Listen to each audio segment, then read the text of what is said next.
Hello, friends, and welcome back to Too Many Minis. My name's Ozzy. With the Warhammer 40,000 Leviathan box set going on pre-order this Saturday, like a lot of people, I'm thinking about 40k. I originally had the Rogue Trader book as a kid in the late 80s. We never really managed to play it. That was an incredibly complicated game, but we poured through that book. We shared a copy of the book between two or three of us, and we went through the book. You'd be your turn to borrow it, and you'd go through it, and you'd read all the stuff, and it was very mind expanding at the time. Second edition, I played in a kid kind of way, with all the very brightly coloured models and all the cards for everything. I enjoyed second edition, but I didn't go much further with it, and I toyed with playing again about 10 or 12 years ago, and then I played a bit. I played a couple of games in ninth edition. So 10th edition feels really sort of tailor made for me in that it's this kind of simplifying the game, paring back the rules. I'm sure they'll complicate it as the edition goes on, but right now seems ideal to me. Much less barrier to entry, much less in the way of rules to grok. I mean, it's great if it's the one game you play. It's great to have tons of rules, right? But I play a whole bunch of games. I can't play a game that requires it to be your only game. That's not a game I can play. Can't fit it in. So the combat patrol mode that they're doing for 10th edition, where you just pick up a combat patrol box, download some altered rules for that box. So each box is kind of roughly balanced against the other boxes, and then you just stick them out and you play them. No choices, nothing to be decided beforehand. You just get the models and play the game. That's so up my street. Like a pre-made deck in a Magic or Pokemon or something, or like playing Underworlds, Warhammer Underworlds. It's such a good format for me, and it's really tempting me to do other things. So the main thing I have is I have this Space Marine army that I'm building. Salamanders is one. I'll be doing my half of the Leviathan box in my Salamander scheme, and that will be a combat patrol as well. Half of the box minus a few units makes up a combat patrol that you can use in combat patrol mode. I'll definitely be doing that. My mate George is taking the Tyranid half. Maybe we'll play a combat patrol game. That'd be fun. I'd enjoy that. But there's a real temptation to pick up another combat patrol or something and just try this little self-contained army. You don't have to expand it. You don't have to go and buy a bunch more units and stuff and start army building and really get into army composition. You can just have one little dip into it, which is very tempting because previously you'd need to pick up 2,000 points of an army to get there. And you bear in mind these combat patrols roughly 500 points. It's just a lot. So I was spending a bit of my kind of idle time recently just browsing the combat patrol section of the Games Workshop website. It's the kind of thing I do, sort of window shopping. And I've been in Bad Moon Cafe and picked up a few of the combat patrol boxes and had a look at the back and having thoughts. So I wanted to run down the 5 most tempting combat patrol boxes for me right now. Number 5 is the Tau Empire. Now, I had a Tau army. I started a Tau army 10, 12 years ago. I didn't get very far with it. I was a very slow painter at that point. I think painting a bit faster is something that's come more recently for me. I do love the Tau. I love them because they weren't around when I was a kid. They were launched when I was 20 or something. So they're still kind of exciting to me. They're like a new super sci-fi, futuristic, really futuristic race to me. I like the basic Fire Warriors a lot, even though I do think they take quite a bit of painting. I kind of love the battle suits, all the different sizes of battle suits, and I like the vehicles too, which is rare. A lot of 40k armies, I don't really like the vehicles, but Tau I do. I'd want a new color scheme if I was going to do them. I'll show you. This is my old color scheme, which I still got a few more. I've got like one unit of Fire Warriors and a couple of battle suits, but that's it. The rest I sold off. It was based on kind of Super Nintendo or Nintendo Entertainment System colors. That's the kind of colors I wanted to do with it. But I'd probably want to do a new color scheme, possibly a light blue, because I dig painting light blue at the moment. But in all honesty, if I was going to do Tau, I would rather do Epic Tau. Now, the Epic game that's launching is going to be Horus Heresy, just Marines to start with. At least that's all we know of it. If at some point down the line they add Tau, and I've already got some Tau ships for the Aeronautica Imperialis game that we assume is going to work just fine with the new Epic, I would totally be up for that. That would be my ideal. So rather than painting a bunch of Fire Warriors, it'd be all about the vehicles, the big mech suits, and that kind of thing. The kind of huge, what's the absolutely huge Forge World one, the kind of Titan one. That sort of stuff in Epic would be awesome to me. So I'd rather do that. So I'm a bit like, I just hold off on Tau in case that happens. Number 4 is the Astra Militarum. Never had an interest in the Astra Militarum. They're just too normal contemporary military for me, and that's not something I have any interest in.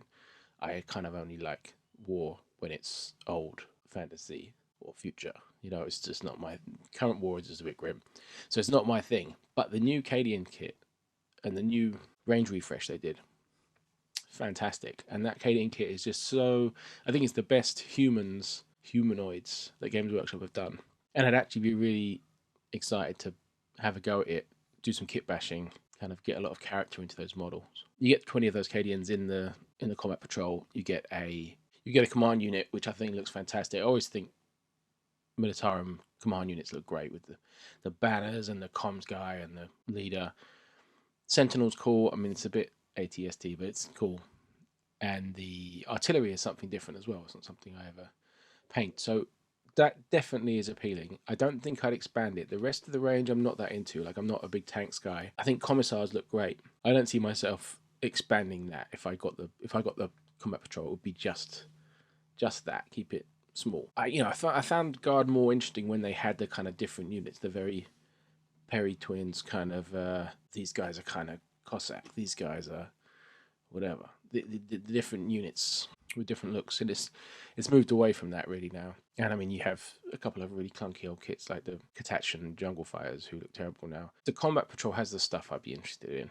So I definitely want to do some of those Cadians at some point, but there might be another way. Number 3 is the Death Guard.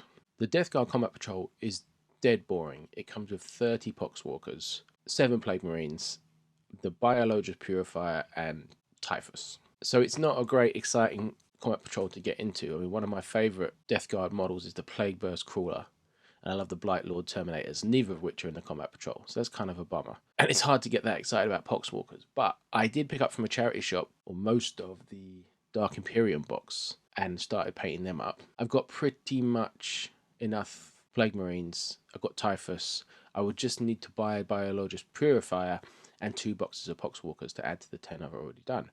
And then I'd have that combat patrol. And that's kind of appealing because that's quite a low entry point. And it's about half the price of a combat patrol to get that done. So I think I may try and do that anyway.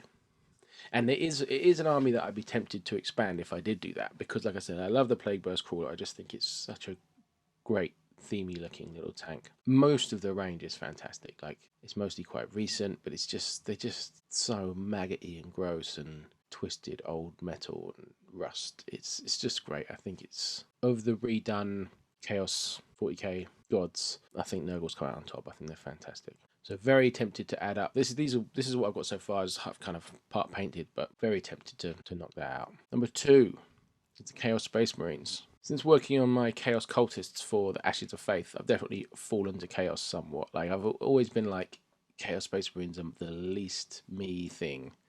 I guess like Khorne Space Marines is the least me thing in Warhammer. But I can feel myself slipping. I like most of what's in the Combat Patrol. The Dark Apostle and his disciples are cool. I like that kind of weird, witchy cabal kind of thing. I've been working on the Dark Commune for Ashes of Faith, and I'm into this. The Havocs and the Marines I'm into now. Like I said, before it didn't work for me, now something's clicked. I'm probably going to do a Legionaries kill team. That's probably what I'd do, rather than get the Combat Patrol to start with, to see how I like painting the armour. A lot of people moan about all the trim you have to colour. I'm quite into trim, so we'll see. We'll see how I get on with it. I was wondering, do I go Emperor's Children or Alpha Legion? But I don't really like the Emperor's Children pink colour scheme, and I have the purple for my Horus Heresy. And I've tried some Alpha Legion test models, and I didn't really enjoy painting the metallic blue. Could do it, but it wasn't fun. It wasn't my way of painting. But I've been thinking more and more that I would want to do a kind of Slanesh aligned renegade Marines sort of thing. And I was thinking maybe I'd call them the Infinite and give them like the infinity loop symbol on their shoulder pads, and basically make them pretty much the old Emperor's Children colours, the purple, gold, and a bit of white and black. But they were loyalists basically, because my Horus Heresy ones are loyalists, and so like these would be loyalist ones during the Heresy, who have later fallen to Chaos, later gone rogue. I quite like that idea. it's like percolating in my head, and I'm getting more into it. I can definitely see myself doing that at some point in the future. The combat patrol downside is it has the hell brute, which I just no, that's not for me. But I could probably hold my nose and paint one, even with their silly muscly hammers. I don't know. Yeah, it's not my thing. That would be quite a manageable. It's quite low numbers. 19 models in the Chaos Space Marine Combat Patrol. That's not too much to paint. That's only a bit bigger than a kill team. I can totally do that. And if I made a Legionaries kill team first, I'd kind of have a head start on painting that. So again, if I get into this 40k edition, I think that will happen. That seems firm at some point. Number one.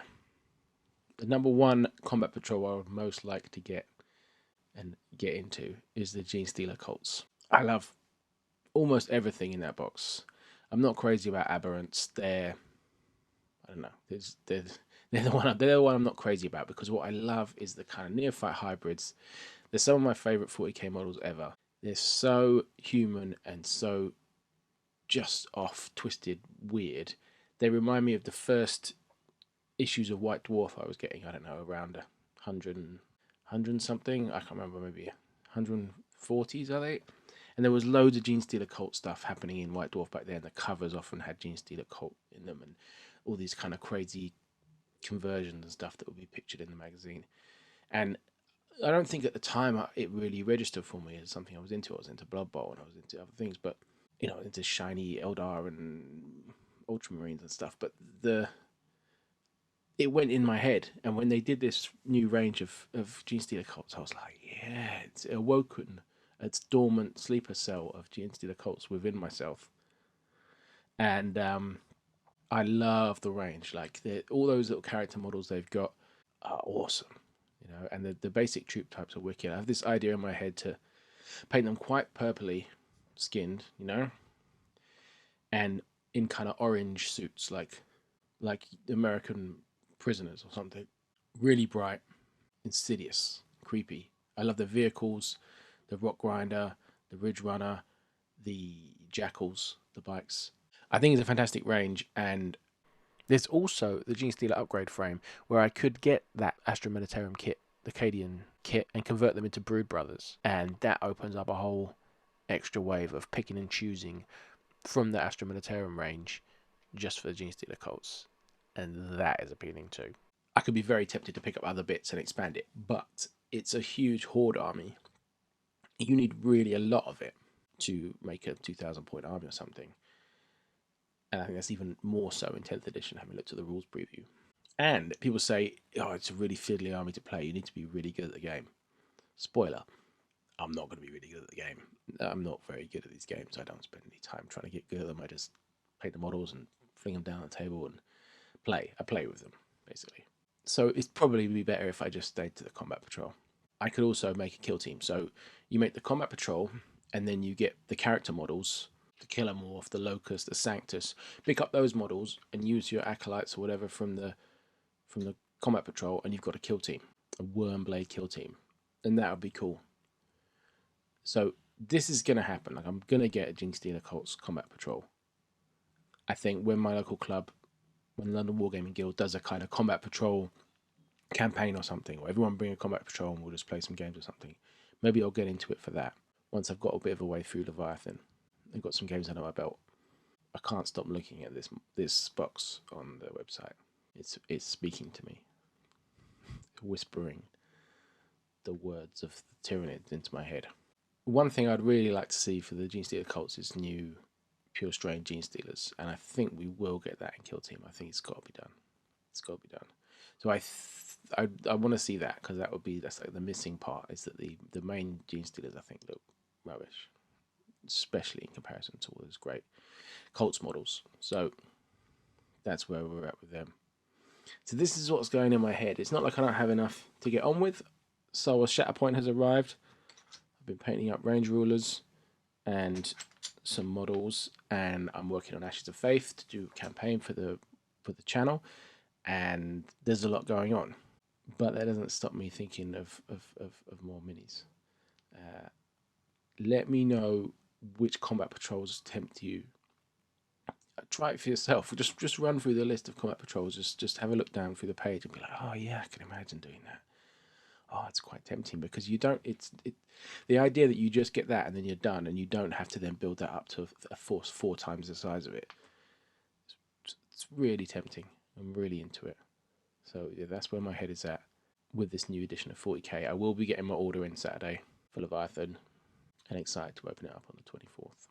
Thanks for watching, subscribing, liking, all that jazz, and I will see you next time. Bye.